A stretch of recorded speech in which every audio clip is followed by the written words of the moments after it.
नमस्कार, मैं सुजल दवे। गुजरात अभी असमंजस में है। कहीं पर ऑक्सीजन के लिए असमंजस है, तो कहीं बेड को लेकर, तो कहीं रेमडेसिविर को लेकर।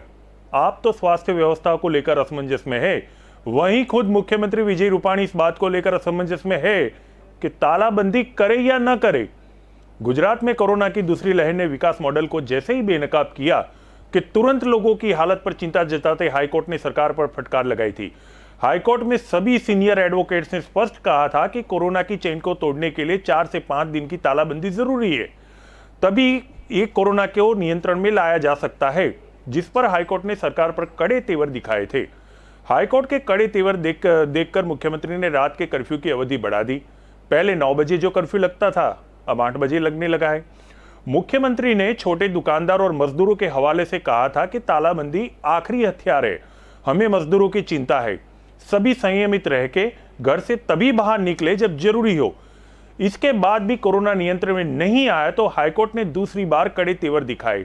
बीती 28 तारीख को हाईकोर्ट की आलोचना से मुख्यमंत्री ने तुरंत 29 शहरों में कड़े नियम कर दिए।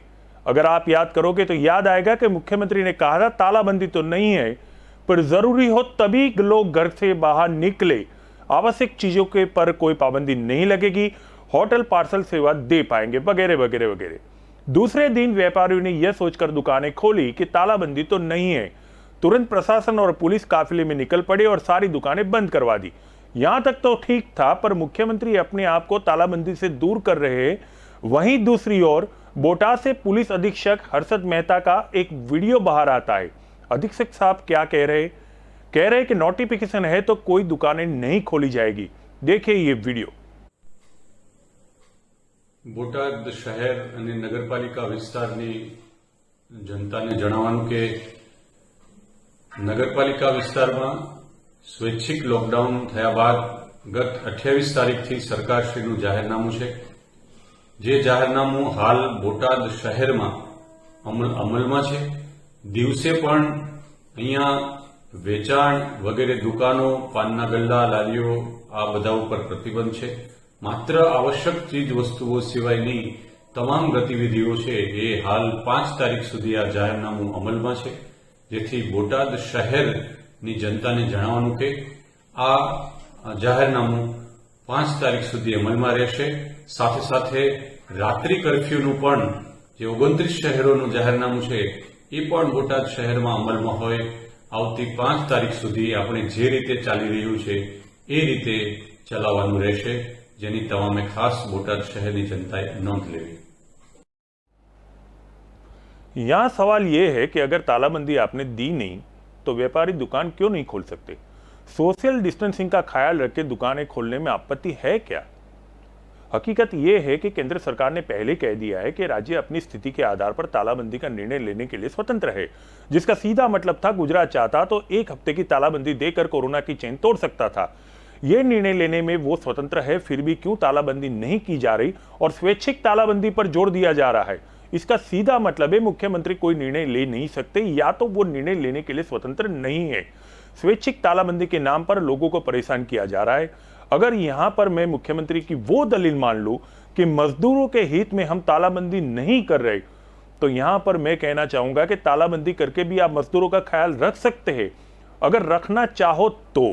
दिल्ली के मुख्यमंत्री अरविंद केजरीवाल ने जैसे ऑटो चालक और टैक्सी ड्राइवरों के अकाउंट में 5-5 हजार देने की घोषणा की है, आप भी ये कर सकते थे, बस इच्छा शक्ति होनी चाहिए। मुख्यमंत्री के निर्णय न लेने की वजह से आज गुजरात कोरोना के संक्रमित हो रहा है। अगर तालाबंदी नहीं है तो क्यों व्यापारियों को परेशान किया जा रहा है? अगर यही हालत रहने है तो हम खुल के तालाबंदी की घोषणा क्यों नहीं कर पा रहे? तालाबंदी से दूर रहने वाले मुख्यमंत्री क्यों स्वैच्छिक तालाबंदी पर जोर दे रहे? आज इसी विषय पर हम बात करना चाहते हैं। मेरे साथ बात करने के लिए मौजूद है राजनीतिक विशेषज्ञ मितेश रावल, आम आदमी पार्टी से नितिन बारोट, कांग्रेस से चिमन भाई विजुदा और गुजरात हाईकोर्ट के एडवोकेट राजेश मिश्रा। आप सभी का स्वागत है। मिश्रा साहब, पहली बार आप मेरे शो पर आए हैं, आपका विशेष रूप से स्वागत है। मैं चर्चा की शुरुआत करूं उसके पहले आपके माध्यम से अपने दर्शकों के लिए जानना चाहता हूं कि तालाबंदी को लेकर जो सुमो मोटो हुई है कोरोना को लेकर, तालाबंदी को लेकर हाईकोर्ट में क्या चर्चा हुई थी और क्या परिणाम आया? सुजल भाई, सबसे पहले सभी पैनलिस्ट को नमस्कार मेरा। जी। सुजल भाई, सबसे पहले मैं आपको जो ये रिट पिटीशन हुई इस पे आऊं उससे पहले मैं बता दूं, जो एक कंफ्यूजन भी रहता है, लाइक काफी लोगों का ये डाउट भी है, काफी मेरे फ्रेंड सर्कल में, इवन आपके भी रिलेटिव्स काफी पूछते होंगे कि कोर्ट्स इसमें क्यों डिसीजन या कोई फैसला नहीं ले पाती है लास्ट हम्म। पॉइंट पे आके। आपको याद होगा इलाहाबाद हाईकोर्ट ने लिया था और कहा था 5 बड़े शहरों में, बनारस, कानपुर, वहां पे लॉकडाउन कर देना चाहिए। अगले दिन ही उत्तर प्रदेश गवर्नमेंट सुप्रीम पहुंच गई थी और स्टे ले लिया था उस पर। ठीक है। हम्म। तो ये बंधारण जो हमारा संविधान है, भारत का जो संविधान है, मैं आपको उसका एक एंगल बताना चाहूंगा कि कोर्ट्स कभी भी पॉलिसी डिसीजन नहीं ले पाएगा। ये हम्म। काम है लेजिस्लेचर का, या जो कायदे बना रहे हैं, जैसे हमारा गुजरात गवर्नमेंट हो गया या केंद्र में हमारा पार्लियामेंट लोकसभा हो गया। ठीक है। हम्म। तो हम्म। यही कारण है कि कोर्ट्स इस पे फैसला नहीं ले पा रहे, वो सिर्फ कह सकते हैं कि हम्म। भाई लॉकडाउन आप कर दीजिए। अब मैं आता हूं गुजरात हाई कोर्ट में, जो सुओ मोटो पिटीशन खुद चीफ जस्टिस सर ने, विक्रमनाथ ठीक। सर ने एंड शुरू की थी, मतलब हाईकोर्ट ने जिसके कहा तो ऊपर था ना कि लॉकडाउन 4 या 5 दिन के लिए भी लॉकडाउन कीजिए ताकि चेन तोड़ी जा सके। हाईकोर्ट ने कहा था क्या? मैं थोड़ा दर्शकों के लिए आपसे जानना नहीं नहीं, चाहता हूँ। हाँ, मैं दर्शकों के लिए बता दूं, ये मैटर आपको याद होगा, फर्स्ट डेट इसकी 12 अप्रैल थी और उसके बाद एक एक वीक के बाद इनकी डेट्स रखी गई है। तो हाईकोर्ट ने नहीं, जितने भी सीनियर एडवोकेट अपियर हो रहे थे, आपको याद होगा सीनियर एडवोकेट पर्सी कविना सर है, जो गुजरात हाईकोर्ट एडवोकेट एसोसिएशन की तरफ से चीफ जस्टिस ने कहा था कि रिप्रेजेंट करेंगे, जो भी आपको पॉइंट्स बोलने हैं उन्हें बता दीजिए, वो हाईकोर्ट में रख देंगे। और उसके बाद अलग अलग पिटीशन उसमें लगी, एप्लीकेशन लगी, तो उसमें सीनियर एडवोकेट शालीन मेहता ने ये बात कही थी कि लॉकडाउन होना जरूरी है। तो जिसपे जी। चीफ जस्टिस विक्रमनाथ सर ने और जो कार्य सर हैं, एक और जज उनके साथ थे, डिवीजन बेंच इस मैटर को सुन रही थी, तो उन्होंने कहा था कि वो पॉइंट हमारा नहीं है, वो सरकार को डिसाइड करना है। और सीनियर एडवोकेट शालीन मेहता का यही कहना था कि जब तक आप इस लॉकडाउन को इंपोज नहीं करोगे स्ट्रिक्टली, क्योंकि वो, उन्होंने एक बहुत अच्छा पॉइंट कहा था कि जनता मानने वाली नहीं है। जनता को अगर ऊपर से ऑर्डर स्ट्रिक्टली नहीं आएगा, जनता घूमने वाली है ना, मास्क पहनने वाली है, आप कितना भी फाइन इंपोज कर दीजिए। तो उन्होंने काफी इंसिस्ट किया था कि अगर लॉकडाउन नहीं भी करना है तो एटलीस्ट कंसीडर करिए। तो जिसपे जो हमारे एजी हैं, एडवोकेट जनरल कमल त्रिवेदी सर, जिन्होंने, वो साइलेंट थे, उन्होंने कोई जवाब नहीं दिया था, बिकॉज ये भी एक रीजन हो सकता है, प्रधानमंत्री मोदी जी ने कहा था कि लॉकडाउन हमारा लास्ट विकल्प होना चाहिए। बिल्कुल। बट जो सिचुएशन सुजल जी बन रहे हैं वो आप जान ही रहे हैं, यही एकमात्र रास्ता बच रहा है।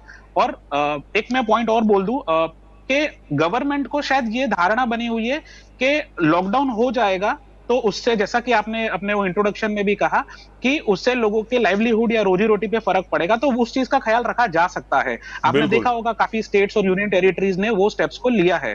तो बिल्कुल। और दूसरा एक पॉइंट जो केवल इच्छा गवर्नमेंट, शक्ति जिस तरह होनी आपने चाहिए। कहा कि अभी, बिल्कुल, जैसा आपने कहा कि रिप्रेजेंटेटिव कोई नहीं है, रिप्रेजेंटेटिव अगर इस चैनल के माध्यम से सुन रहे हैं तो मैं कहूंगा कि एकमात्र आप ये मत सोचिए कि chain the break is the only ultimate objective, वो अकेला ऑब्जेक्टिव नहीं है।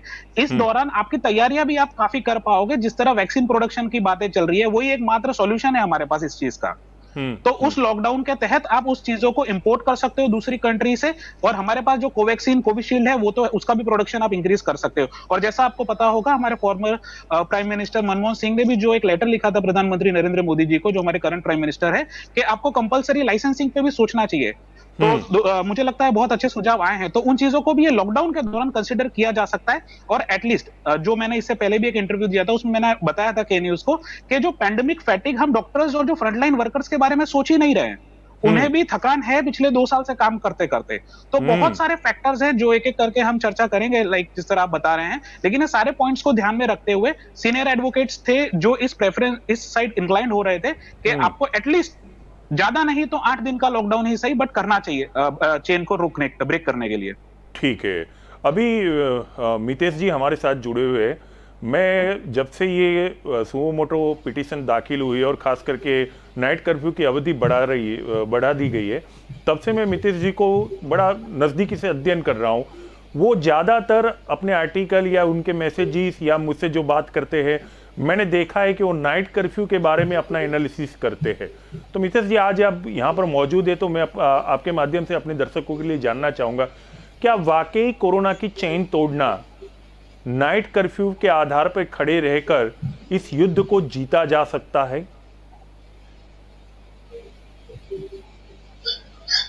नमस्कार सभी दर्शकों को और सभी पैनलिस्टों से, जल्द आपको भी। देखिए, मैं ये नाइट कर्फ्यू को इसलिए इतनी नजदीक से देख रहा था हम्म। क्योंकि जब पहली वेव आई थी उस वक्त तो ठीक है कि हम लोगों ने पूरे नेशन में लॉकडाउन कर दिया। हम्म। तो ये जो नाइट कर्फ्यू का फंडा जो आया था वो यूएसए की बड़ी बड़ी 3 सिटीज से आया था, लाइक जी। न्यूयॉर्क की, न्यू जर्सी से, ऐसी सिटीज से आया। हमें भारत के परिप्रेक्ष्य में अगर सोचते हैं हम्म। तो ना, भारत की एक या दो बड़ी सिटीज को छोड़ दो, वहां भी इतनी नाइट क्राउडिंग होती नहीं है। एक है हम्म। मुंबई छोड़ दो, और हम्म। छोड़ दो कि दिल्ली। हम्म। आप चेन्नई को भी इसमें इंक्लूड नहीं कर पाओगे, अहमदाबाद को भी नहीं। Ahmedabad, we peoples are not night peoples. Hmm. हम लोग दिन में काम करने वाले, दिन में एंटरटेनमेंट भी लेने वाले, और हम्म। दिन में ही पूरी जिंदगी जीने वाले लोग हैं। हम्म। अब अहमदाबाद में शायद पूरे अहमदाबाद की 1 या 2% या 3%, उससे ज्यादा मैं नहीं मानता कि कोई पॉपुलेशन रात को 9 या 10 बजे के बाद आपको बिना किसी काम के घूमते हुए देखने मिलेगा। ये हमारा मितेश जी, नेचर है अगर और आप ये अलाउ करें और डेवलपमेंट। यहाँ पर रुक जाए तो मैं आपको बता दूं कि नाइट कर्फ्यू करके क्या हो रहा है कि जो नौजवान दिन भर रोजगार की खोज में शहर में दर बदर भटकता है, वो रात को चाय की किटली पे या अपने दोस्तों के साथ बैठा रहता है और अपनी पीड़ा जाहिर करता था, वो बंद हो गई है। इससे ज्यादा हम कुछ नहीं कर पाए हैं। जी मितेश जी। मैं इसी पे आने वाला था। आप देखते जी। जाओ कि हुआ क्या कि हम लोगों ने बहुत सारी चीजें ना जोग्राफिकल, हाँ। कल्चर वाइज देखने के बाद इंप्लीमेंट करनी होती है। हम्म। ऐसा नहीं है कि वेस्टर्न कंट्रीज ने कुछ इंप्लीमेंट किया तो हमको कर देना है, क्योंकि हमारा हम्म। कल्चर उनसे बहुत अलग है। उनका जहाँ हमारा हम लोग जहाँ सोने की तैयारी करते हैं, मैं डे नाइट के वजह से नहीं कह रहा हूँ, लेकिन उन लोगों के लिए नाइट जो है ना वो उनके लिए मेन है। वो लोग पूरा एंटरटेनमेंट, आप न्यूयॉर्क चले जाओ, न्यू जर्सी चले जाओ, वहां पूरी रात दुनिया वो लोग जीते। हम्म। हमारे वहां ऐसा नहीं है। आप मुंबई को शायद उसमें थोड़ा इंक्लूड कर सकते हो क्योंकि वो एक थोड़ा इंडिया का फिनेंशियल हब है। नाइट कर्फ्यू उतना हम्म। इम्पैक्ट नहीं दे पाएगा कोरोना की चेन ब्रेक करने के लिए। बिल्कुल। उसके सबसे एक दूसरा, शायद मैं, मेरा ऑब्जर्वेशन है कि उससे शायद ये चीजें बढ़ी है। क्यों? मैं एक एग्जांपल से आपको समझाना चाहूंगा, पूरे दर्शकों को बहुत इजीली समझ में आ जाएगा हम्म। कि दो तरह के लोग होते हैं हम्म। हमारे वहाँ पॉपुलेशन में। समझ लो कि 70% पॉपुलेशन ऐसी है, बड़ी सिटीज की बात कर रहे हैं हम हम्म। लोग। इस 70% पॉपुलेशन ऐसी है जो दिन में शॉपिंग या अपनी पूरी जितनी भी शॉपिंग है या जो भी करना है वो दिन में कर लेते हैं। हम्म। और 30% पॉपुलेशन हमारी ऐसी है जो शाम को 6 बजे या 7 बजे से लेकर 10 बजे तक शॉपिंग या मॉल्स में या सब जगह पे जाते हैं। हम्म। होता क्या है कि आप जब नाइट कर्फ्यू इंप्लीमेंट करते हो, आपने शायद उसका टाइम 7 PM या 8 PM किया, तो हम्म। जो 30% पॉपुलेशन रात को निकलती थी वो भी दिन में निकलनी शुरू हो गई, क्योंकि उनको भी जो जीवन जरूरियात की जो भी चीजें लेनी है वो तो फिर लेनी तो है ही है। हम्म। लेकिन वो लोग शाम को 7 के बाद निकलते थे।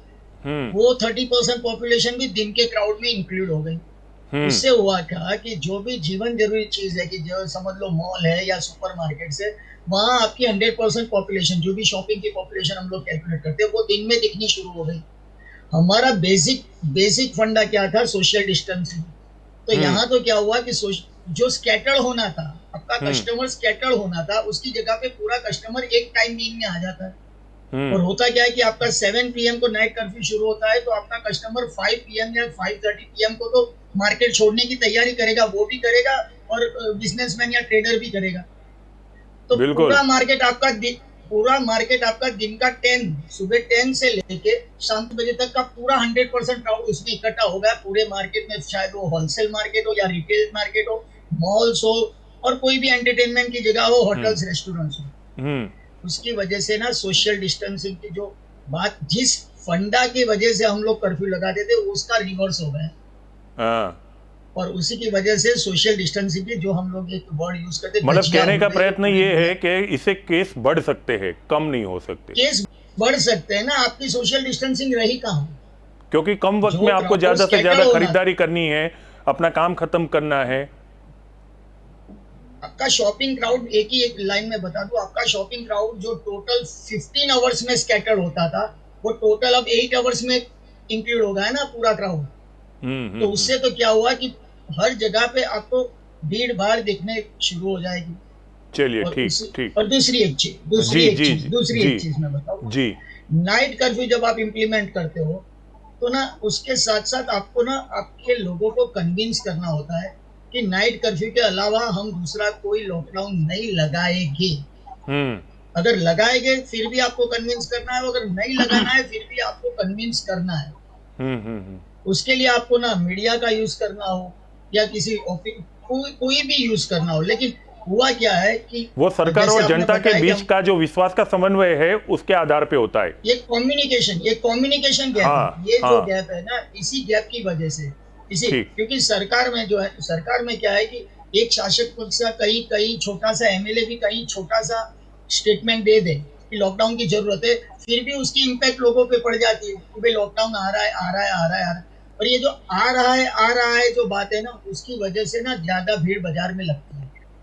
ठीक। उसकी चिमन वजह भाई से है यहाँ आप पर, देखो चिमन भाई जब है। चिमन भाई, आप भी पहली बार मेरे शो में आए, विशेष रूप से आपका स्वागत है। मिश्रा साहब ने भी कह दिया है और रावल साहब ने भी कह दिया है, दोनों की जो पहले राउंड की प्रतिक्रिया है कुछ इशारा कर रही है कि लॉकडाउन जरूरी है चैन तोड़ने के लिए। अभी हाल फिलहाल जो हथियार है उसमें एक आंशिक लॉकडाउन ही सही, लेकिन 100% होना चाहिए। ये कागजी लॉकडाउन की जरूरत नहीं है।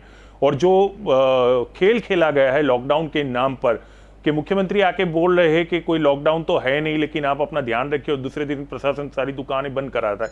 ऐसा नहीं, क्लियर कट के लॉकडाउन यानी लॉकडाउन जो हमने 2020 में गुजारा था, छोटा ही सही। तो आप क्या देख रहे हैं, खुद एक विपक्ष के रूप में आप आए हैं आज, मुख्यमंत्री लॉकडाउन की हिसाब में कहां गड़बड़ी कर रही या कोई निर्णय नहीं ले पा रहे? आपको क्या उनकी राजनीतिक कोई मजबूरियां नजर आ रही है क्या? जी नमस्कार सुजल जी। जी। सबसे पहले तो लॉकडाउन अभी जो सिचुएशन हम देख रहे हैं हम्म तो उसकी वजह से होना ही चाहिए। हम्म। और सरकार क्यों नहीं कर रही है? जब 500 केसेस थे, 500 लोग संक्रमित थे, तब आप 562।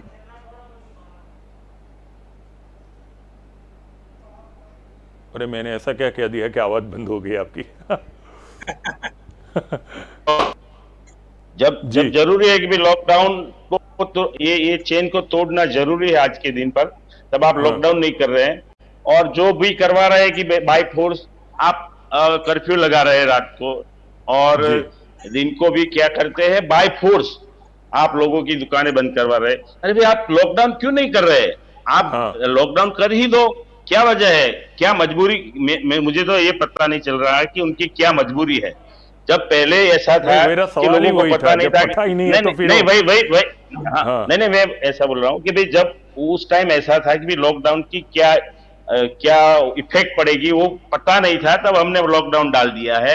आज सब बिल्कुल। लोगों को पता है कि भाई कभी भी लॉकडाउन हो सकता है। और मैं आपको बता दूं कि मैं जहां रहता हूँ गांधीनगर की बात करते तो 70% जो मजदूर लोग हैं वो चले गए हैं, यहाँ कोई नहीं है। क्योंकि हमारा हमारा जो कॉर्पोरेशन का भी गार्डन का और सब कुछ काम चल रहा है, तो मैंने कल ही फोन किया था कि क्यों ये काम बंद हो गया, तो बोले कि भाई अभी मजदूर ही नहीं है।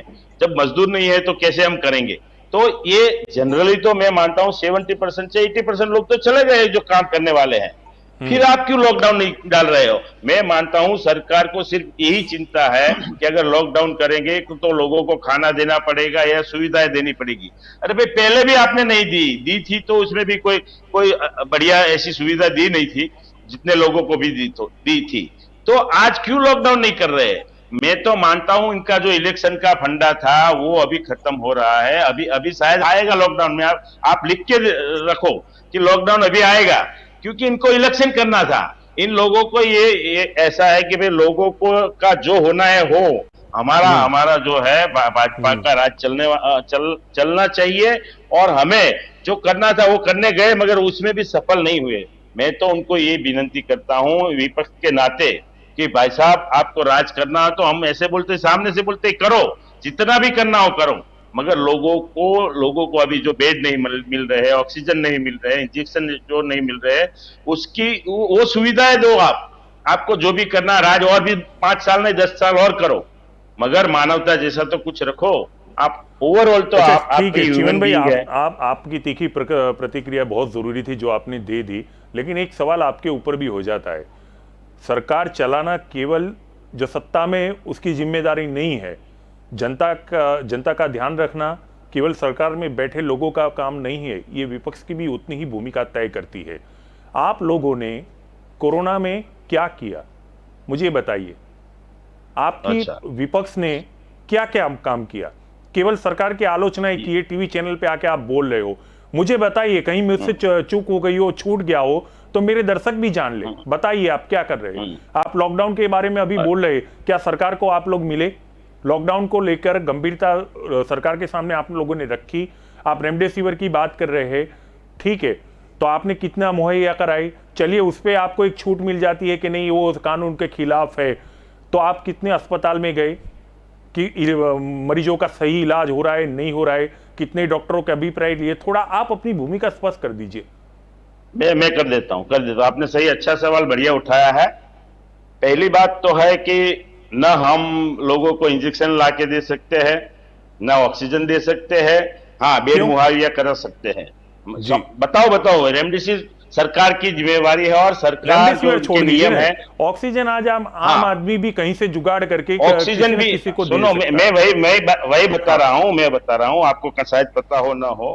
अभी नहीं हो जितने तो। भी ऑक्सीजन प्लांट है, जितने भी ऑक्सीजन प्लांट है, उस सबको सरकार ने ले लिया है। अहमदाबाद देखो, गांधीनगर देखो, तो सरकार के बंदे नुमाइंदे वहां बैठे हैं और किसको ऑक्सीजन देनी है नहीं देनी है वो तय करते हैं। अहमदाबाद की बात करो तो कॉर्पोरेशन ने एक लिस्ट जारी की है कि कौन सा जो बंदा है, अधिकारी जो है, वहां कौन सी प्लांट पर बैठेगा। नहीं, मैं आपकी बात से सहमत हूं चिमन भाई, आप समझिए, मैं आपकी बात से सहमत, आप पूरा कर लीजिएगा, पर आपने बोला कि वहां बंदा बैठा है, सरकार का वो तय करेगा। तो यही तो विपक्ष की भूमिका है कि निर्णय बदलाइए। अगर जनहित में कोई निर्णय लाना है तो यही तो विपक्ष की भूमिका होती है भाई। सुजल जी, मेरी बात तो सुन लो पहले। आप कर लीजिए, खत्म कर लीजिए अपनी बात। हाँ, फिर आप बताना। तो हमने कलेक्टरेट में जाके जो इंजेक्शन प्राइवेट में जो दाखिल है, उनको पहले ऐसा था कि भाई वो लिस्ट भेजेंगे तभी कलेक्टर उससे मंजूर करेंगे। तो वो जो चीज थी वो हमने 15 दिन बैठ के, हमारे एमएलए यहाँ के सीजे चावड़ा, मैं और हमारे अध्यक्ष जो है, उन्होंने बैठ के 15 दिन जितने लोगों की कॉल आई कि भाई ये हॉस्पिटल में ये लोग भर्ती है और इनको इंजेक्शन अभी नहीं मिले हैं, तो कलेक्टर के साथ बैठ के सुबह में 10 बजे से लेकर रात को 10 बजे तक हमने ये काम किया। और मेरी पर्सनल बात कर दूं तो मैं जे वार्ड से खड़ा हूं और जहां जहां लोग संक्रमित थे, जो घर में पॉजिटिव केस आया है, वहां मैंने मेरे बंदे लगा के, कॉर्पोरेशन ने मुझे मना कर दिया कि भाई सैनिटाइज करने के लिए हमारे पास कुछ है नहीं, आप अपने आप से जुगाड़ करो।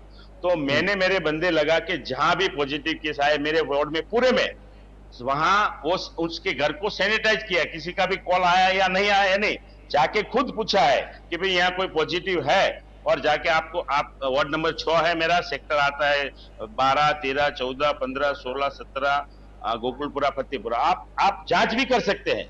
ठीक। क्यों? कि मेरी जो ड्यूटी है एक विपक्ष के नाते, एक कॉर्पोरेटर के नाते, वो मैंने की है। मगर क्या हम ऑक्सीजन तो किसी को नहीं दे सकते, इंजेक्शन तो नहीं दे सकते, बेड तो नहीं दे सकते, बेड है ही नहीं सब जगह पे। तो आप जब विपक्ष की बात कर रहे हैं तो, और जिम्मेवारी सबसे पहले बनती है जो शासक में बैठे हैं उनकी। क्यों? कि ये 1 साल से चल रहा है, उनको पता नहीं था कि भाई ऑक्सीजन की जरूरत पड़ेगी, बेड की जरूरत पड़ेगी, इंजेक्शन की जरूरत पड़ेगी। तो अभी जब वो फेल है तो उसका ठिकाना, मुझे तो बहुत ताजुब ये बात का होता है कि जो भी आता है विपक्ष की भूमिका क्या है। अरे भाई, जो सत्ता में बैठे उसको तो पूछो पहले 1 साल तक क्या किया। अभी सत्ता वाला तो आ जाए नहीं, अब तो वो सवाल रह ही गया। वही तो मैं उनकी पॉलिसी है लॉकडाउन पे, वो कोई चर्चा करना चाहते ही नहीं है। तो क्यों नहीं करना चाहते हैं? वो सत्ता में वो तो आप बैठे वही हैं, तो उनसे उनकी भी पूछिए, मैं भी जिम्मेवारी पूछ रहा है हूँ, ना। वो पॉलिसी मॉनिटर, अब वो आए नहीं तो उनसे पकड़ के तो मिला नहीं सकता हूँ, मैं निमंत्रण नहीं दे सकता हूँ। आज लॉकडाउन की सही में मैं पॉलिटिक्स को साइड में रख के एक ह्यूमन बीइंग के तौर पे बोल रहा हूँ कि लॉकडाउन आज एकदम जरूरी है।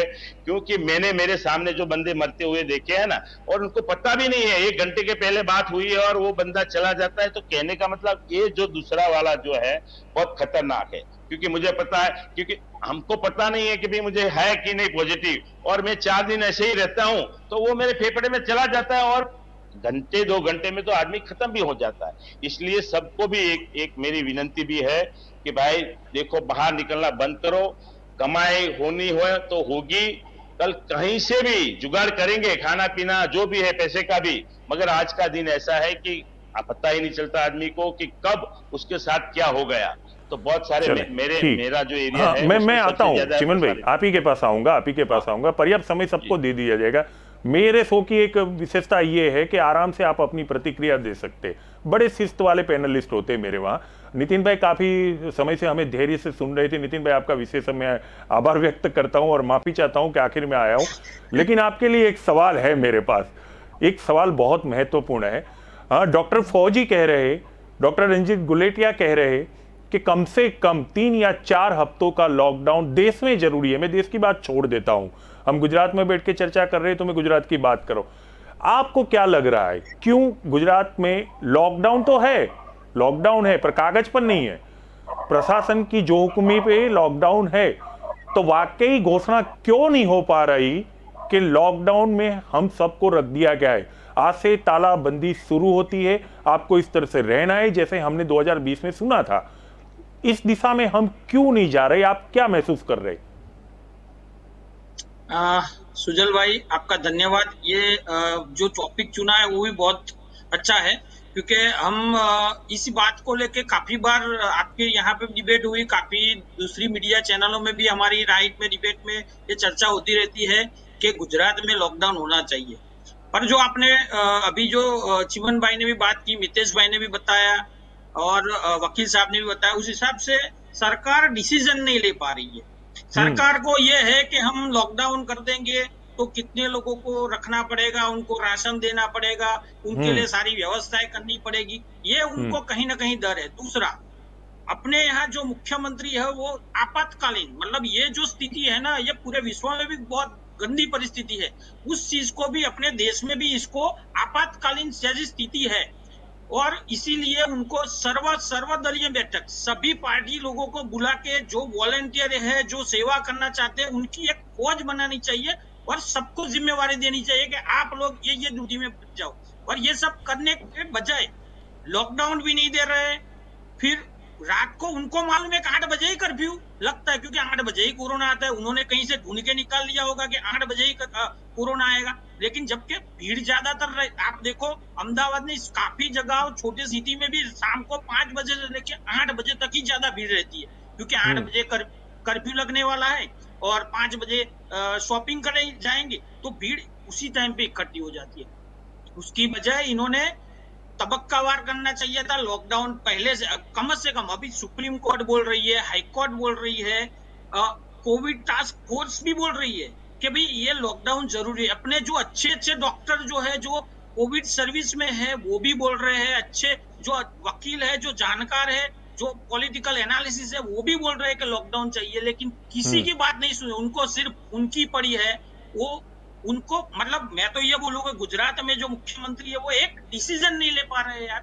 अभी इतनी आपको जनता ने मुख्यमंत्री बना के बिठाया है, आप थोड़ा डिसीजन लीजिए गुजरात की फेवर में आके, आप ऐसा डिसीजन लीजिए कि गुजरात की जनता इसमें से बाहर निकल पाए। क्योंकि आपने जैसे अभी मितेश भाई ने भी बताया, रात को 8 बजे के बाद वही लोग निकलते हैं। अहमदाबाद जैसे नहीं, गुजरात में भी रात को कोई बहुत, मतलब 1% से कम लोग घूमने निकलते, लेकिन दिन में ज्यादा होते। कम से कम 10 दिन, 7 से 10 दिन का स्ट्रिक्टली लॉकडाउन होना, तो गुजरात में ये परिस्थिति काफी हद तक सुधर सकती है, और इसके लिए लॉकडाउन होना जरूरी है।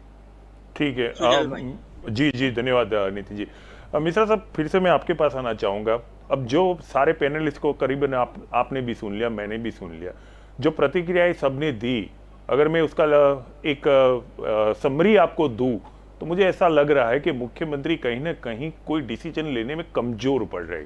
वजह वो ही जाने, अब उनके प्रवक्ता है नहीं तो उसकी विस्तार से चर्चा करना बेकार है, जब वो है नहीं तो आलोचना क्या करना। लेकिन अब जब मुख्यमंत्री कोई निर्णय नहीं ले पा रहे, तो मैं आपसे थोड़ा ये समझना चाहता हूं, क्या हाईकोर्ट या कोई अदालत कोई डिसीजन, जैसे इलाहाबाद ने लिया था, कोई डिसीजन ले सकती है क्या? परिस्थितियां तो वही है, भयावह परिस्थितियां है, जो उत्तर प्रदेश की परिस्थितियां है वही है। अगर आंकड़ों की बात करें तो आप भी जानते हैं कि आंकड़ों पे खुद हाईकोर्ट अपनी शंका व्यक्त कर चुकी है। हाईकोर्ट को ही डाउट है कि जो आंकड़े हमारे सामने रखे जाते हैं, जनता के सामने कोरोना के रखे जाते हैं, वो संदेह में है, वो सही है ऐसा हम नहीं मानते। हाईकोर्ट ऐसा कह रहा है कि लोग कह रहे हैं ऐसा, तो अगर असल है तो क्या होंगे? पर मैं इस चीज को आपको आपके सामने रखूंगा कि अगर उत्तर प्रदेश का वो हाल है तो गुजरात का कहीं ठीक नहीं है। अगर उत्तर प्रदेश की इलाहाबाद हाई कोर्ट डिसीजन लेके 5 जिलों के अंदर लॉकडाउन रख सकती है, तो गुजरात में अगर ऐसी परिस्थिति आई तो हाईकोर्ट की क्या भूमिका होगी? सुजल भाई, मैं आपको इसका एक अलग से एक एब्स्ट्रैक्ट एग्जांपल देने की कोशिश करूंगा। आपको पता है जी। 2020 जो हमारा आईपीएल है वो भी सस्पेंड हो गया है। जी। आपको याद होगा, कई मैचेस में आपने नोटिस भी किया होगा, जो फर्स्ट हाफ होता है वो कई टीम का अच्छा होता है, सेकंड हाफ गलत तरीके से चला जाता है। सेम चीज हमारे देश के साथ भी हुआ है और of course Gujarat is a part of it. तो आपको पता होगा, फर्स्ट जो वेव आई थी इस कोरोना के हमारे देश में, आपको पता है फर्स्ट वेव कंपैरेटिवली हम कहेंगे काफी इट वाज अंडर कंट्रोल। और उसका मेन रीजन, अगर आप जब भविष्य में आगे बढ़ेंगे हम और अगर आप रीजन ढूंढेंगे ना, तो टाइमली लॉकडाउन था जो हमारे प्रधानमंत्री ने कर दिया था। तो पहला पॉइंट तो वो। दूसरा, जो सिचुएशन बनी हुई है, जैसे आपने कहा, इस चीज पे हाईकोर्ट ने बड़ा क्लियर बोला है कि नंबर्स आर अंडर रिपोर्टिंग, ये क्लियर है। एंड ये सिर्फ हाईकोर्ट या सुप्रीम कोर्ट नहीं बोल रहा है, ये जितने भी इंटरनेशनल जो इंटरनेशनल मीडिया है वो भी इस बात को बोल रहा है कि रिपोर्टिंग अंडर रिपोर्टिंग हो रही है। पॉइंट नंबर थर्ड, ये चीज तो आप नोटिस भी कर सकते हैं। आप अगल बगल में जो भी ओडा या हमारे कॉर्पोरेशन के जो शमशान घाट्स हैं, आप वहां चले जाइए, आप अस्पतालों के बाहर चले जाइए, आपको पता पड़ जाएगा कि रिपोर्टिंग कितनी सही हो रही है।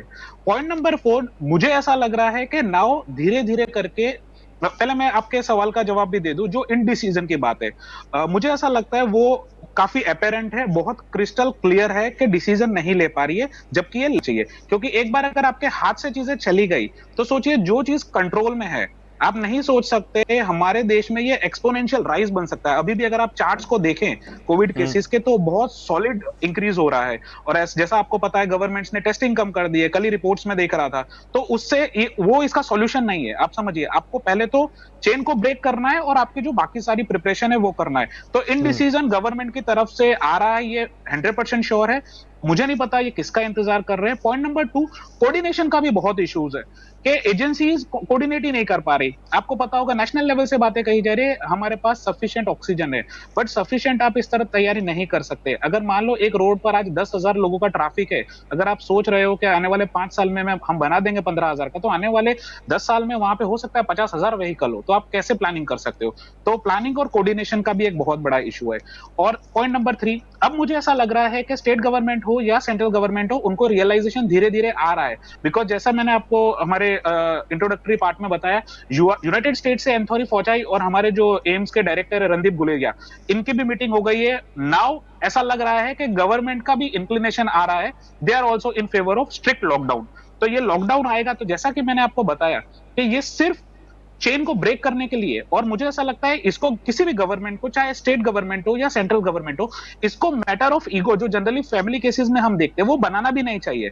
आपके लोग बचेंगे, अगर आपके हाथ से चीजें निकल जाएगी तब आप इस चीज को कंट्रोल नहीं कर पाओगे। तो मैं यही कहूंगा, गवर्नमेंट को अपने लास्ट ईयर के एक्सपीरियंस से स्ट्रिक्टली 15 डे 20 डे लॉकडाउन करना चाहिए। और उस दौरान जो वैक्सीनेशन पार्ट, जैसा मैंने आपको बताया है, उसे आप बहुत सारी चीजें कर सकते हो। वैक्सीन का अरेंजमेंट हो जाएगा, आपके मेडिसिन, इंजेक्शन। देखो, रियल टाइम में आपको सुजल भाई बताऊं, जैसे हाईकोर्ट में भी जितनी भी अभी टोटल 3 या 4 तारीखें लगी हैं, उसमें गवर्नमेंट को रिप्रेजेंट जैसे एडवोकेट जनरल हमारे कमल त्रिवेदी सर कर रहे थे।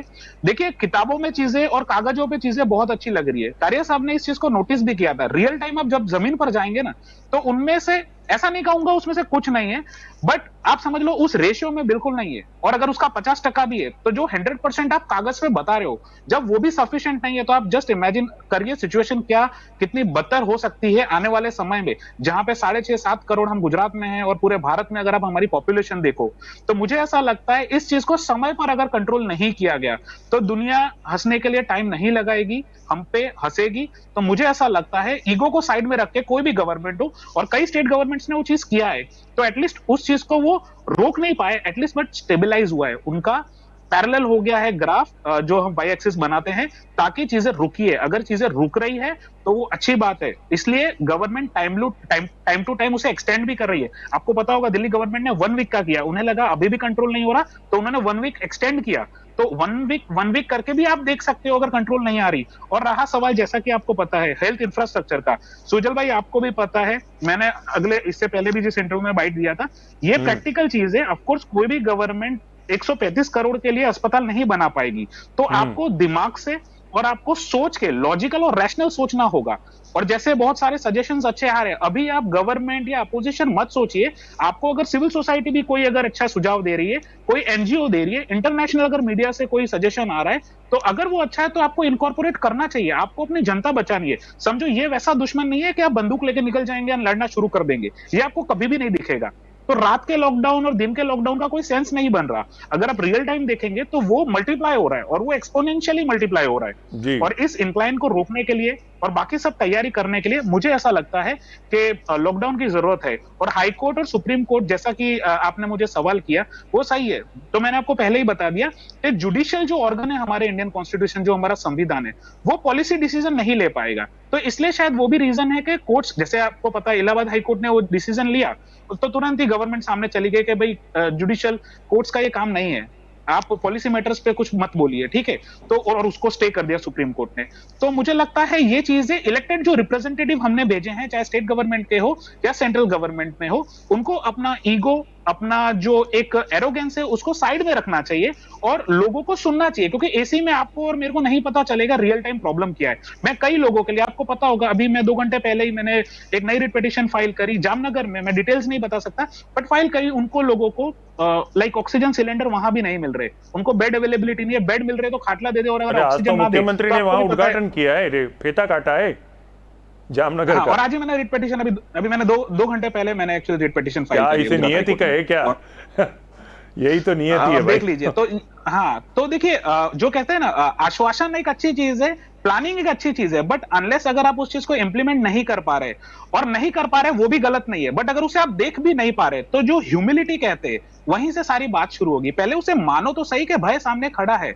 अगर आप उसे मान ही नहीं रहे हो, तो आप कभी भी उस दुश्मन से लड़ नहीं पाओगे, और सिचुएशन दिन ब दिन, पल से पल खराब ही होती चली जाएगी। तो मेरा तो स्ट्रिक्ट मानना है। हालांकि काफी लाइक जैसे मैंने आपको बताया, रिट पिटीशन जो हमारी चल रही है हाई कोर्ट में, तो उसमें काफी सीनियर एडवोकेट्स ये चीजें कह नहीं सकते, क्योंकि हाई कोर्ट में एक मर्यादा में हमें कहना पड़ता है, या कोई जो भी सीनियर एडवोकेट्स है। बट शालीन मेहता जो सीनियर एडवोकेट सर है, उन्होंने क्लियर कट कहा था कि जरूरी है, हमारी जनता को आप नहीं समझा पाओगे। और ये बात सही भी है, जनता को बोल भी रहे हो, आप मार्केट में निकलिए। मैं निकलता हूं, जब भी मेरे काम से मुझे निकलना होता है, जनता नहीं लगाती मास्क। मास्क लगता है तो यहां होगा या नहीं होगा, और उनको आप वो चीज नहीं समझा सकते। तो जब तक ये ऊपर से ऑर्डर क्लियर कट नहीं आएगा, जैसा लास्ट ईयर आया था, तो मुझे नहीं लगता जनता मानने वाली है। और पॉइंट नंबर 2, जैसा एक पैनलिस्ट ने कहा, वो बात भी सही कही, और शायद आपने इंट्रोडक्शन में भी कहा था कि ये कहीं ना कहीं लोगों के लिए कंफ्यूजन भी क्रिएट हो रहा है, और ये कहीं ना कहीं लोग परेशान हो रहे हैं। कागज के ऊपर लॉकडाउन बता रहे हैं, कहीं जगह पे नाइट कर्फ्यू बता रहे हैं, दिन में भी बता रहे हैं, जबकि दिन में नहीं है। और इस बहाने से काफी लाइक जो पब्लिक, जो हमारे ब्यूरोक्रेट्स है, वो भी गलत काम कर रहे हैं। तो मैं चाहूंगा कि इस चीज को या तो क्लियर यस हो या क्लियर नो हो। बीच वाले में लोग अलग तरीके से परेशान हो रहे हैं। ऑलरेडी वो बीमारी से तो जूझ ही रहे, और उनके फैमिली मेंबर्स आप देख ही रहे हो हर दिन कितनी डेथ्स हो रही हैं। तो मेरा भी मानना यही है कि लॉकडाउन एटलीस्ट जरूरी है, और अगर आपको लगता है तो उसे एक्सटेंड टाइम टू टाइम आप रिव्यू करके कर सकते हैं। और अभी ईगो वाली कोई बात लानी नहीं चाहिए किसी भी इलेक्टेड रिप्रेजेंटेटिव को। बहुत अच्छा, बहुत अच्छी प्रतिक्रिया दी मिश्रा जी, आपका धन्यवाद। रावल जी, मैं आपके पास आना चाहूँगा। अगर मान लेते हैं कि सरकार कह रही है कि तालाबंदी वो आखिरी हथियार है, इस बात को मैं केंद्र में रखता हूँ, सेंटर में रख के चलता हूँ, ये सैंपल ही समझ लीजिएगा। लेकिन आपको ये भी मानना पड़ेगा कि अभी कोरोना का जो उफान है वो नियंत्रण के बाहर है। तो आप तालाबंदी नहीं कर रहे, कोरोना के सामने लड़ भी रहे हैं, तो आपके वेपन क्या होने चाहिए? तो आपके पास एक अच्छी स्वास्थ्य सुविधा होनी चाहिए। तो गुजरात की जो स्वास्थ्य सुविधा है और तालाबंदी में हम नहीं है, इन दोनों को देखकर क्या हम ये जानना चाहते हैं आपसे कि वाकई जो सुविधा है वो पर्याप्त है कोरोना से लड़ने के लिए, और अगर नहीं है तो तालाबंदी क्यों नहीं? देखो, आपके क्वेश्चंस का आंसर मैं स्टेप बाय स्टेप देना चाहूँगा, और मिश्रा जी की बात को भी मैं आगे बढ़ाऊंगा। फिर देखिए, मैंने आपकी पिछली डिबेट में भी ये बात कही थी पिछली डिबेट में भी ये बात कही थी कि आज़ादी के 70 साल के बाद भी हमारे पास 2 सेक्टर में, इंफ्रास्ट्रक्चर में इन्वेस्टमेंट बहुत कम हुआ है। अगर हुआ है तो शायद वो गलत तरीके से हुआ है। वो है एजुकेशन सेक्टर और हेल्थ सेक्टर। चलो एजुकेशन सेक्टर तो इंसान की जिंदगी के साथ जुड़ा हुआ नहीं है, लेकिन हेल्थ सेक्टर तो इंसान की जिंदगी के साथ जुड़ा हुआ है। हम्म। हमारे पास इतनी हॉस्पिटल्स नहीं है, हमारे पास इतना मेडिकल पैरामेडिकल स्टाफ नहीं है, और जो है वो काम करने के लिए तैयार भी नहीं है। क्योंकि देखो, अभी हमारी सरकार ने यहाँ बोला कि भाई जो गवर्नमेंट मेडिकल कॉलेजेस से जो पढ़ते हैं उनके लिए वो बॉन्ड है कि उनको 3 इयर्स या 4 इयर्स जो उनकी इंटर्नशिप है वो 3 इयर्स गवर्नमेंट में सर्विस करनी है, लेकिन वो लोग अपना बॉन्ड पे कर देते, गवर्नमेंट में सर्विस नहीं कर रहे। हम्म। देखिए सुजल भाई, डेमोक्रेसी के जितने एडवांटेजेस है ना उतने डिसएडवांटेजेस भी है। जैसे भी मिश्रा जी ने कहा ना, ईगो और एरोगेंस की बात है इलेक्टोरल पर्सन के लिए। देखो, ये पॉलिटिशियंस के लिए ना ईगो होता है ना एरोगेंस होता है। ऐसा होता तो कल ये पक्ष दूसरा ये पक्ष नहीं होता। इनके लिए सबसे पहले हर डिसीजन लेने से पहले सबसे पहली जो चीज होती है वो होता है कि उसका पॉलिटिकल एडवांटेज क्या है। और हम देख रहे हैं, अभी कांग्रेस के जो प्रतिनिधि वो बता रहे थे कि लॉकडाउन होना चाहिए होना चाहिए। मैं भी उसी मत से हूँ कि लॉकडाउन होना चाहिए, लेकिन लॉकडाउन जब पहले वेव में हुआ था तब उसी लॉकडाउन को लेके कांग्रेस ने बहुत हल्ला भी बोला था। उसी लॉकडाउन को लेके कांग्रेस ने बहुत हल्ला बोला था। ये बात हमको समझ लेनी चाहिए। देखो, मैं किसी की पैरवी या वकालत नहीं कर रहा हूँ। सरकार जो डर रही है ना लॉकडाउन से, उसके पीछे सबसे पहली अगर कोई वजह है तो ना ईगो है ना एरोगेंस है ना कुछ है, एक ही है कि पॉलिटिकल एडवांटेज डिसएडवांटेज को सोच के डिसीजन ले। ये मुझे भी पता है और हर किसी को पता है। अगर कोई ये बता रहा है कि इलेक्शंस खत्म हो गए अब लॉकडाउन हो जाएगा, वो बात भी गलत है। वो बात भी गलत है। इलेक्शंस तो हर पार्टी ने इलेक्शंस को एंजॉय किया है। मैं ये वर्ड गलत यूज कर रहा हूँ, लेकिन एंजॉय किया इन्होंने इलेक्शंस को, हर पार्टी ने किया है। हमारे राहुल जी ने भी इलेक्शंस खत्म होने के बाद, रिजल्ट आने के बाद कल ट्वीट किया है या आज सुबह ट्वीट किया है कि लॉकडाउन ही एक हमारे पास वेपन है और दूसरा कोई वेपन नहीं। क्यों राहुल जी को ये पता आज से 1 महीने पहले नहीं था कि लॉकडाउन ही हमारे पास वेपन है? बिल्कुल। लॉकडाउन आखिरी वेपन हो सकता है, और अभी जो परिस्थिति है वो आखिरी वेपन यूज, अभी ब्रह्मास्त्र यूज करने की परिस्थिति में हुआ, वरना ये युद्ध हारोगी। ठीक है, देखो केंद्र सरकार जो है ना, उसने हमारे वो गुजराती में एक है कि नरोवा कुंजरो वाली बात छोड़ दी है कि भाई स्टेट अपने आप डिसीजन ले सकता है। अब स्टेट को डिसीजन लेने की जब बात आती है तब क्या होता है आप देख लो, कोई भी स्टेट का सीएम या उसका मुख्य सचिव डिसीजन नहीं लेता है। वो स्टेट में जिस पक्ष की सरकार होती है वो पक्ष का जो मोड़ी मंडल दिल्ली में बैठा है वो डिसीजन लेता है कि स्टेट में हम क्या कर डिसीजन लेंगे। देखो, कोविड का डिसीजन अगर पॉलिटिकल पार्टियों के मुख्यालयों से लिया जाएगा तो यही परिस्थितियां आएगी। देखो, हम लोग प्रिकॉशनरी मेजरमेंट तो करे नहीं। हम लोग पहले वेव में भी 30 जनवरी को मुझे याद है सबसे पहला केस केरला में मिला था। लेकिन हम लोगों ने लॉकडाउन का सोचा कब? मार्च की 23 को।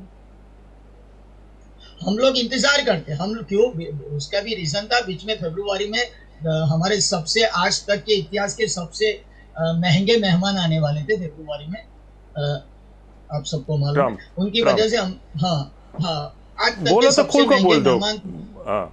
नहीं ना, मैं खुल के नहीं, ऊपर से बहुत अच्छा बोला हूँ। जी महंगे मेहमान थे, आज तक के सबसे महंगे मेहमान है। इंडिया को उनकी कॉस्ट आज भी भुगतनी पड़ती है, क्योंकि उनसे जो एडवांटेज लेना था उसके पहले तो वो चले गए घर पे धंधा करने के लिए, अपना बिजनेस करने के लिए। उनके पीछे जो इन्वेस्टमेंट किया था उसको जो रिवॉर्ड लेना था उसके पहले तो वो खुद चले गए। ठीक है, चलो वो तो बात की बात है, लेकिन प्रिकॉशनरी मेजरमेंट में हम लोग सोचने। देखो, एक छोटे से बात से मैं एक ह्यूमरस बात है, इतना जो सेंसिटिव मामला है, एक ह्यूमरस बात कर दो। हम सब जब पढ़ते थे ना, हमारे साथ एक चीज हुई है कि समझ लो 15 दिन के बाद मैथ्स का पेपर है, तो 15 दिन पहले एक दिन उठते हैं, मैथ्स की बुक निकालते, फिर खोल के सोचते कि अभी तो 15 दिन के बाद पेपर है ना, ठीक है सो जाते हैं। हर रोज हम मैथ्स की बुक निकालते थे, 15 दिन के बाद पेपर है, सोच के सो जाते थे कल है। होता क्या था, मैथ्स का पेपर सुबह 9 बजे, सुबह 7 बजे हम मैथ्स की प्रिपरेशन शुरू करते थे। बस वही हालत आज पूरे भारत की बना के रख दी है। बिल्कुल। हम लोगों ने ये सोचा, हम लोगों ने जब दूसरे वेव में केसेस बढ़ने शुरू हुए, मीडिया ने अपना रोल बहुत बखूबी निभाया, और मीडिया से ज्यादा भी अगर किसी को सैल्यूट जाता है तो जुडिशियरी ने इस बार सबसे ज्यादा अच्छा रोल निभाया। मिश्रा जी देखो, जुडिशियरी हमारे वहाँ पॉलिसी मेकिंग नहीं होती है। लेकिन जुडिशरी ने ये जो सुओ मोटो लिए और गुजरात ने सबसे पहले शुरुआत की और फिर हर हाईकोर्ट ने लिए, और इससे फर्क क्या पड़ा, लोगों में जागरूकता बढ़ी है। क्योंकि हर न्यूज़पेपर की हेडलाइन, हर स्टेट में हाईकोर्ट ने ये बोला, उससे क्या होता था कि विरोध पक्ष, चिमन भाई कुछ भी बोले, लेकिन विरोध पक्ष सरकार का विरोध उतना खुल के नहीं कर पाते। एक बात मैं बता दूं, विरोध पक्ष को जो काम करना था वो जुडिशरी ने करके दिखाया। और पत्रकार कर रहे। हाँ, पत्रकार तो बखूबी कर रहे हैं, और पत्रकारों ने, मीडिया ने, जुडिशरी ने, हर किसी ने पिछले 1 महीने पहले से ये बात बतानी शुरू कर दी थी कि भाई ये जो दूसरा वेव है ये बिना लॉकडाउन के, देखो अब क्या हालत हुई। आप देखो, कोरोना का इंक्यूबेशन पीरियड जो होता है नियर अबाउट 14 डेज होता है। अगर हमने मार्च के एंड में जब ये बात शुरू हुई थी, तभी अगर सिर्फ उस वक्त सिर्फ 7 दिन का लॉकडाउन होता तो चेन ब्रेक हो जाती थी। अब ये हालत है कि अब जो लॉकडाउन होगा ना वो कम से कम 1 महीने का होगा, तभी वो चेन ब्रेक कर पाएंगे। अब 7 दिन के लॉकडाउन से चेन ब्रेक नहीं होने वाली है, क्योंकि आप सोच लो अभी इतना स्प्रेड हो चुका है, अब ना आप ट्रेस कर पा रहे हो। अब हम जो परिस्थिति में उसमें आप ट्रेस नहीं कर पाओगे कि एक कोरोना पॉजिटिव है वो कितनों को मिला है।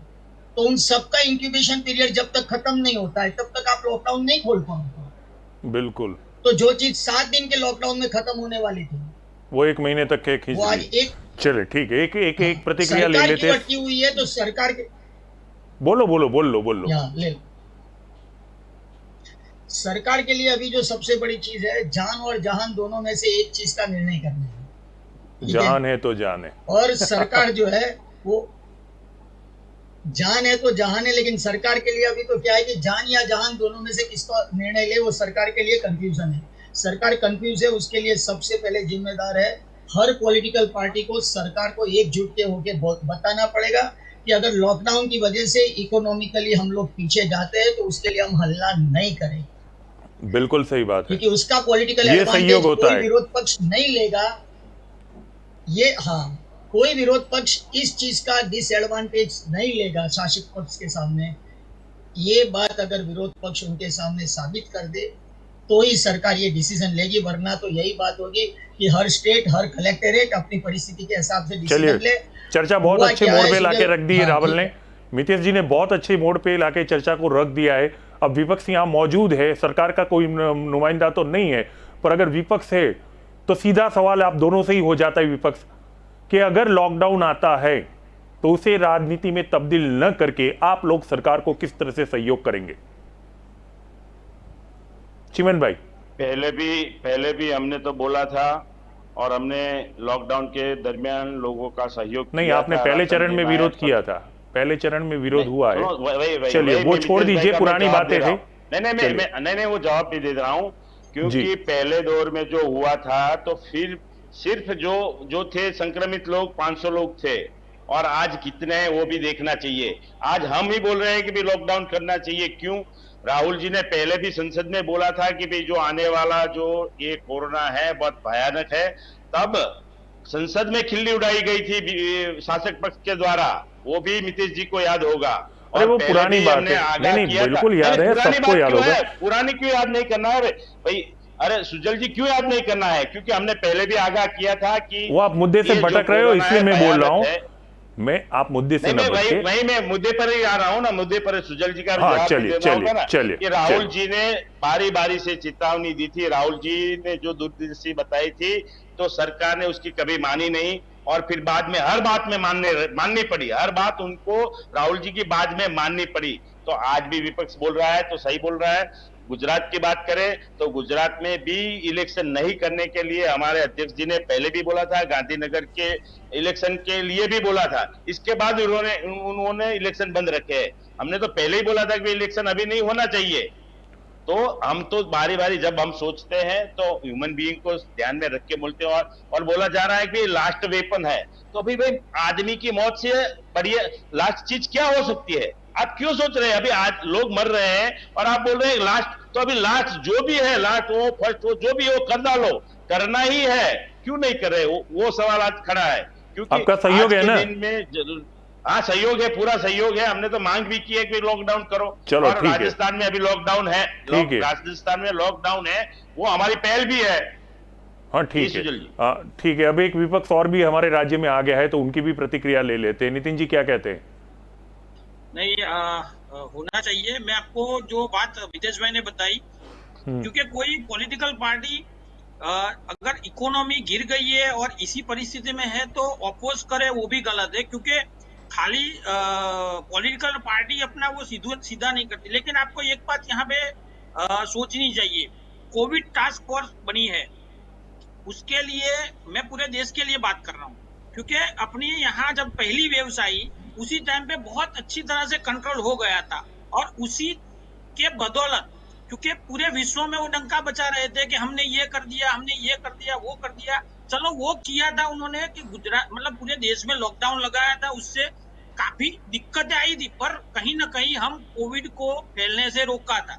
लेकिन जब इसी चीज का वो कॉन्फिडेंस, ओवर कॉन्फिडेंस आ गया, उसके बाद वो एकदम खुले हो गए। मतलब बंगाल में इलेक्शन, यहाँ इलेक्शन, वहां इलेक्शन, और अरे नितिन भाई वो सब कोविड पुरानी टास्क बात है, फोर्स। मेरा सवाल आप समझे नहीं। मैं क्या, हाँ चलिए सवाल बोल आपको लीजिए, बता रहा हूँ। बोल लीजिए, मैं अन्याय नहीं करता हूँ कोविड किसी से, टास्क बोलिए। फोर्स, जो जो इमरजेंसी टास्क फोर्स बोलते हैं, कोविड टास्क फोर्स की मीटिंग 3 महीने तक नहीं हुई है।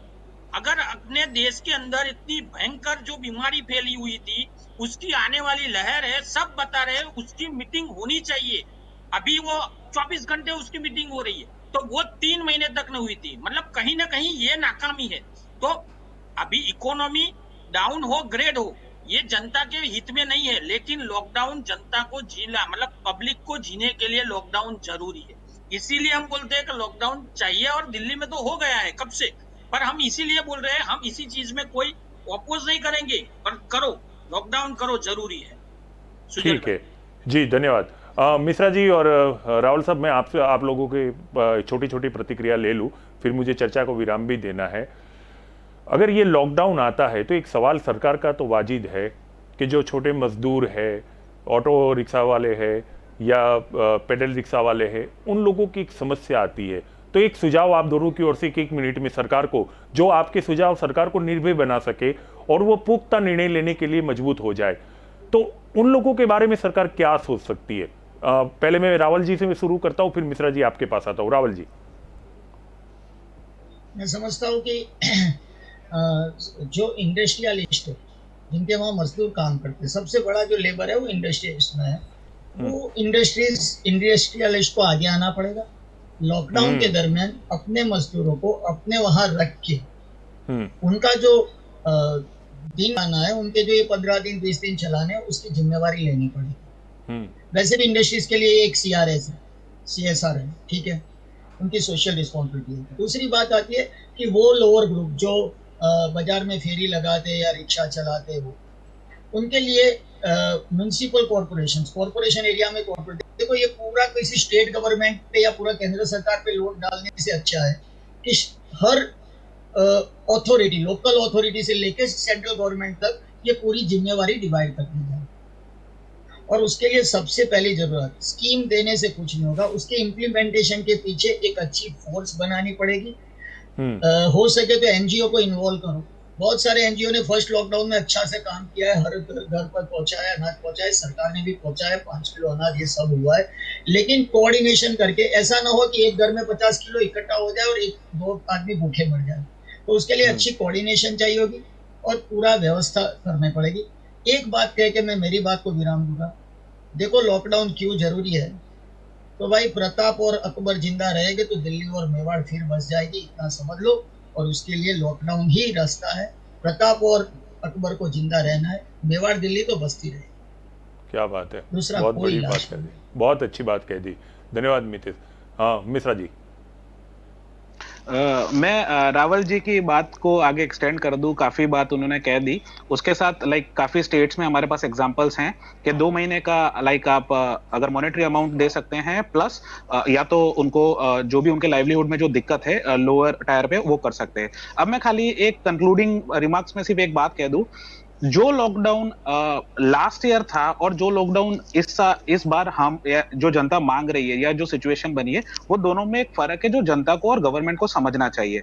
लास्ट ईयर लॉकडाउन जब हमारे प्रधानमंत्री ने किया था, वो वायरस को समझने के लिए, सुजल भाई आपको पता होगा, जस्ट थोड़ा सा मैं टाइम लूंगा, ले आरएनए का मल्टीप्लीकेशन अगर सोचो ये चीजें बढ़ जाएंगी तो वायरस का जो बेसिक बायोलॉजी अगर आप देखोगे, तो जैसा कि लोग बता रहे हैं, हमारे पास इतना टाइम नहीं है कि हम जीनोम सीक्वेंसिंग पे अभी फिलहाल फोकस, वो चालू है, पैरेलल एक्टिविटी चल रही है, ठीक है, लेकिन इतना टाइम नहीं है कि उस चीज को हम रातों रात गियर अप कर लेंगे, क्योंकि दूसरी सारी समस्याएं हैं। तो लास्ट ईयर जो लॉकडाउन था वो वायरस को समझने के लिए है, तो वो उस प्लानिंग का पार्ट था। और इस बार जो लॉकडाउन होगा या डिमांड कर रही है जनता, वो इसलिए कर रही है कि लॉकडाउन इस बार समझने के लिए नहीं, इस बार हमारी तैयारी के लिए, क्योंकि अब हमारे पास वैक्सीन का एक ऑप्शन अवेलेबल है। जैसा आपको पता है, सेरम इंस्टीट्यूट के जो आदर पूना वाला है कि वैक्सीन की प्रॉब्लम हमारी जुलाई तक बनी रहने वाली है, तो 1 से 1.5 महीने का लॉकडाउन हो जाए, उसमें गवर्नमेंट सब लोगों का ख्याल रख ले, ताकि हमारे पास वैक्सीन की जो जितना भी हमको एक्यूमुलेशन करना है वो हम कर सके और लोगों को दे सके। और एक बार जैसे ही आपके 50% आपकी पॉपुलेशन को अगर आप वैक्सीनेशन करवा देते हैं, तो आप जैसा अमेरिका और बाकी कंट्रीज में देख पा रहे हैं कि काफी इसका जो इंपैक्ट है कोरोना का, वो काफी कम हो जाता है। तो ये जो लॉकडाउन जो डिमांड किया जा रहा है जनता के द्वारा, या हाईकोर्ट भी इसको ऑब्जर्व कर रही है, वो इसलिए किया जा रहा है ताकि आप तैयारी कंप्लीट कर लीजिए। और ये आखिरी होगा, एक बार वैक्सीनेशन हो गया तो आपको भी पता है कि बहुत कम परसेंटेज है कि लोग इन्फेक्ट हो रहे हैं, ठीक है, नेचर चेंज हो रहा है, बट विथ टाइम फिर वो आप मार्केट को ओपन करके रिकवरी करवा सकते हैं। तो इसलिए इसको ये ना समझे कि इससे इकोनॉमी गिर जाएगी। आपको भी पता है अभी फिलहाल हर स्टेट की इकोनॉमी गिरी पड़ी है, पूरे देश की गिरी पड़ी है। तो अभी कोई, और जस्ट बिकॉज अपोजिशन उस चीज को ना बोले, जैसे रावल जी से ये पॉइंट पे मैं डिसएग्री करूंगा, अपोजिशन के लिए आपको नहीं चुना गया था, अपोजिशन को छोड़ो, अभी जो लॉजिकल है उसे फॉलो करने की बात है। अदरवाइज लोग सफर कर रहे हैं, और ये आप भी जानते हैं सुजल जी, और मैं भी जानता हूं, और कोर्ट्स भी इन चीजों को देख रही हैं। जी जी, तो चर्चा को विराम देना है। चिमन भाई, नितिन भाई, मितेश और ख़ास तौर पे एडवोकेट मिश्रा साहब, आप सभी का बहुत बहुत धन्यवाद। तो आप मेरी चर्चा में आए, बहुत बहुत शुक्रिया, बहुत बहुत शुक्रिया। Thank you. तो दोस्तों, ये थी चर्चा लॉकडाउन के ऊपर की। लॉकडाउन आएगा नहीं आएगा, हमारे पर तालाबंदी ठोकी जाएगी कि नहीं ठोकी जाएगी, मुझे नहीं पता, क्योंकि मैं भी मानता हूं कि तालाबंदी वाकई पीड़ादायक होती है। पूरी आर्थिक गतिविधियां रुक जाती है, एक दिन निकालना आम आदमी के लिए मुश्किल हो जाता है, क्योंकि वो घर से बाहर नहीं निकल पाता। मेरी और आपको भी दिक्कत हो सकती है, तो आप सोचिए कि रोज जो कमा के खाते उन पे क्या होगा। लेकिन आपको ये भी याद रखना है कि तालाबंदी एक आखिरी हथियार है, और जिन परिस्थितियों में से हम आज गुजर रहे हैं, वो क्या इसे भयावह होते हुए हमें देखना है। ये उन्हीं परिस्थितियों में से एक है जब हमें हमारा ब्रह्मास्त्र यानी आखिरी हथियार उठाना है। और उठाएगा कौन? तो हमारी सरकारें उठाएगी। मैं उम्मीद करता हूं कि मुख्यमंत्री विजय रूपाणी ये आखिरी हथियार कब और कैसे उठाना है उसका तत्काल निर्णय ले, और निर्णय लेने से पहले वो निर्भय हो जाए, स्वतंत्र हो जाए, और गुजरात की जनता को मौत के मुंह में से जाने से रोक ले।